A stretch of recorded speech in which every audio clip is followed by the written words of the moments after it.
شریعت مطہرہ نے ہمیں سکھایا ہے کہ کسی بھی اہم کام کے لیے استشارہ بھی ہونا چاہیے اور استخارہ بھی ہونا چاہیے۔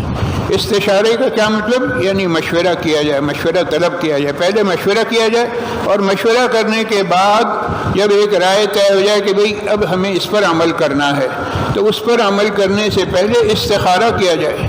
استخارے کا کیا مطلب ہے؟ استخارے کے معنی ہے اللہ سے خیر مانگنا، اللہ سے خیر مانگی جائے۔ اب خیر کس میں ہوگی کسی کو نہیں معلوم، لیکن جب بندہ اللہ سے خیر مانگ لیتا ہے سنت طریقے کے مطابق، اور پھر اس کے بعد چاہے وہ رائٹ پہ جائے، سیدھے ہاتھ پر جائے، تو اس میں بھی خیر ہوگی، پھر اس کے بعد اگر وہ لیفٹ پر جائے تو بھی اس میں بھی خیر ہوگی، کیونکہ اس نے خیر اللہ سے مانگ لی۔ جب اللہ سے خیر مانگ لی، خیر مانگنے کے بعد سنت طریقے کے مطابق خیر مانگنے کے بعد جب وہ قدم بڑھائے گا تو اس کا ہر قدم درست ہوگا۔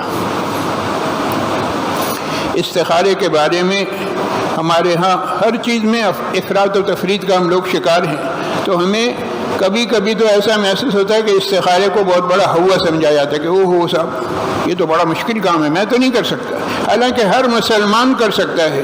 استخارہ اتنی آسان چیز ہے، اتنی آسان چیز ہے کہ اس سے زیادہ آسان کوئی چیز ہے ہی نہیں۔ ایک تو استخارے کا باقاعدہ طریقہ ہے، دو طریقے ہیں، دونوں بتلائے گئے ہیں، اور دونوں شریعت کے بتلائے ہوئے ہیں، اور وقت اور حالات کے لحاظ سے آدمی فیصلہ کرتا ہے۔ بعض اوقات کسی چیز کے بارے میں فیصلہ کرنا ہے، بڑا اہم معاملہ ہے، بچی کی شادی کا مسئلہ ہے، بچی کے رشتے کا مسئلہ ہے، تو اب یہ ایسا معاملہ نہیں ہے کہ 2 اور 2 4 فٹافٹ بات کی جائے اور آگے بڑھا دی جائے، نہیں، سوچنا ہے۔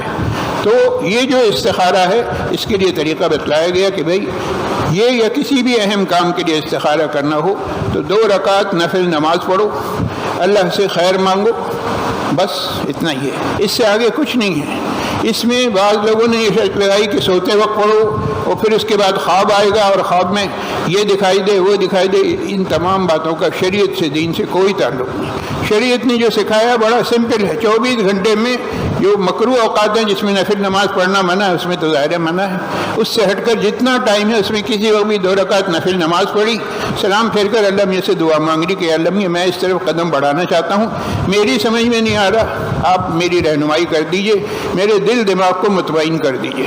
کم سے کم 3 دن تو کرے، ورنہ یہ کہ 7 دن 5 دن 7 دن اور آگے جتنا زیادہ بڑھ سکتا ہو۔ بعض اوقات بہت ہی اہم معاملہ ہوتا ہے تو بعض حضرات کا عمل ہے کہ وہ 21 دن تک بھی استخارہ کرتے ہیں، ٹھیک ہے، کیا جائے، کوئی حرج نہیں۔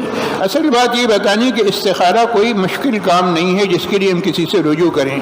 ہمارے ہاں ہر چیز پروفیشنل ہو گئی ہے، تو یہ استخارہ بھی پروفیشنل ہو گیا ہے، باقاعدہ جی فلانے سے استخارہ کروائیں گے، اور وہ استخارے کے اتنے، یہ ان کی یہ ریٹ ہیں، ان کے اتنے پیسے ہیں، یا یہ ہے وہ ہے، شرائط ہیں، یہ سب بیکار باتیں ہیں۔ دین سے، شریعت سے اس کا کوئی تعلق نہیں۔ شریعت نے یہ سکھایا ہے کہ ہر مسلمان اپنے معاملات کے سلسلے میں خود استخارہ کر سکتا ہے۔